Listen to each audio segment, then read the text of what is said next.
Hello guys, welcome back to this channel. In today's tutorial, I'm going to show you how we can fix blurry story on Facebook. Okay, let's get into it guys. I have opened my Facebook account with my computer, and here I'm going to show you how we can fix the blurry story problem on Facebook. First of all, we need to go to our Facebook setting. You can click on this profile icon on the top right corner, and then you can select the settings and privacy, and we can go to the settings menu, and in the setting you can search for the media option. You can choose where it says media, this one guys, and here you can customize or change the video default quality. Okay, and I'm just going to select HD if available.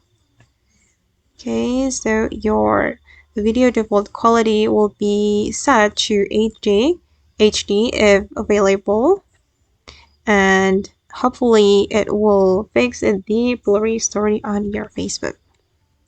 Okay guys, and that's all the way to fix blurry story problem on Facebook. I hope this video will be useful for you.